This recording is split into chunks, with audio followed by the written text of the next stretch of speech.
Morning, grade 9s. I would like to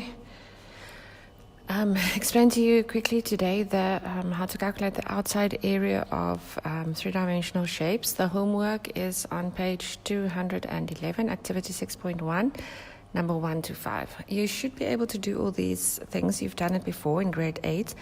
The only thing that you need to keep in mind if you're doing this is that you can break up a three-dimensional shape into two-dimensional shapes, and then you calculate the outside or the area of those shapes you've divided it into and add them together. There is some formulas that you need to use. You don't have to use the compiled one like from the start where you start to add the shapes together.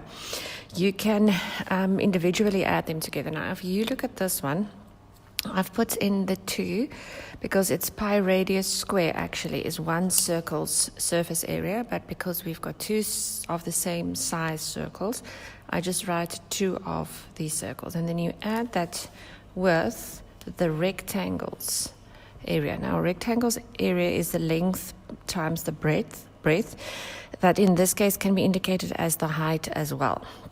And how you can calculate that length if they do not provide it to you, they've only given you the height of the cylinder and the radius of the cylinder. You can actually calculate the length of that side of the rectangle because that is the perimeter of the circle. So the perimeter of the circle is 2 pi radius times your height or the length of your cylinder. You add those together with your 2 circles areas, and then you get your total outside surface area of your cylinder.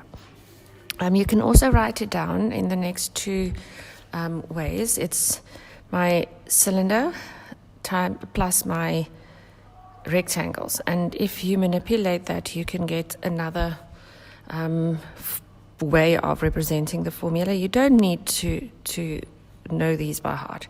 Some books, and even if you Google them, you will see a different representation of the formulas. So if you can just indicate it is your circle plus your rectangle, and then you get your total area, surface area, it is quite fine. The next shape we're going to look at is your triangular prism. It can be divided into one space on that side, the one on this side, and then the bottom one, rectangle that it is standing on. So it is actually 3 rectangles and 2 triangles that must be added together. You can also take the perimeter of my triangle will be the total length of my big rectangle times my height or my length of the prism. So yet again, you can have a few different ways you're doing it. I started out by doing the half of the perpendicular height times the base, that is the area of your triangle, but it's only half of it, but there are 2. So it cancels out as being the square, the perpendicular height times the base for the triangle. And then you add that with the big rectangle that can be represented by 9 times 12, or you can add the 3 individual triangles, 3 times 9, 4 times 9, 5 times 9. It will give you exactly the same answer. And then again, you can add them together and calculate them as a unit as well. The last one we're going to look at is the cube or rectangle prism, if you also would like that. There are 6 sides involved with them, and it's going to depend on the length and the breadth of each of the faces of the shape of the 3-dimensional. A face is like one flat area of one of the shapes. So yet again, if it is a cube, so everything is exactly the same everywhere, then you're going to have 6 times L times L, because there are 6 length times breadth.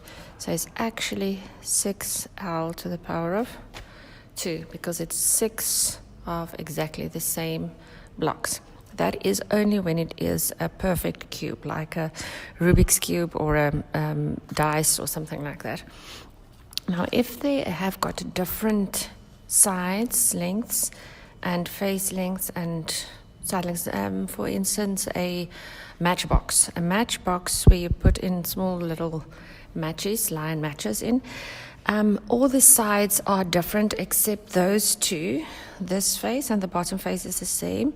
This side face and that side face is the same, and then the other. So they always work in pairs. So what we can do is we can say it is 2 times my one length times my breadth, plus the other length times the other breadth, plus a third one. We can call it whatever is indicated on the sketch, and we've got 2 of each of them. So if I multiply it in 2 times those, 2 times that one's, plus 2 times the leftover. So you can write it like a shorter version of the formula like this, or you can just say it is 2 times LB plus 2 times L1B1 plus 2 times L2B2.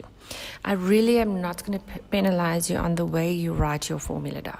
So whatever way works for you, if you want to add all 6 of them together, it is also fine. So really it comes down to breaking up a 3-dimensional shape into its faces, and then individually or by some or other formula that makes sense for that shape, add all the surface areas of those together, and then you get the outside surface area of your 3-dimensional shape.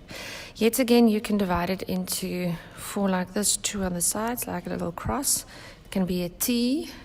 3 plus 3 is 6, just as long as you remember in how many faces or sides does my 3-dimensional shape have.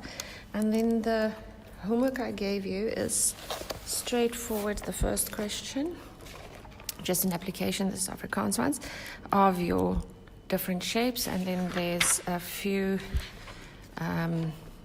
more practical questions as well that you can do.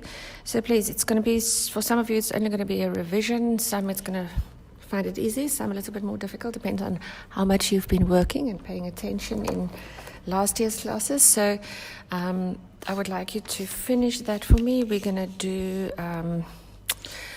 the next one is going to be our volume. So by tomorrow or Thursday I will put on the homework and of these ones, and then some new lessons for the volume. So by the end of the week we'll be finished with this outside surface area and the volume of the 3D shapes. Thanks guys, bye.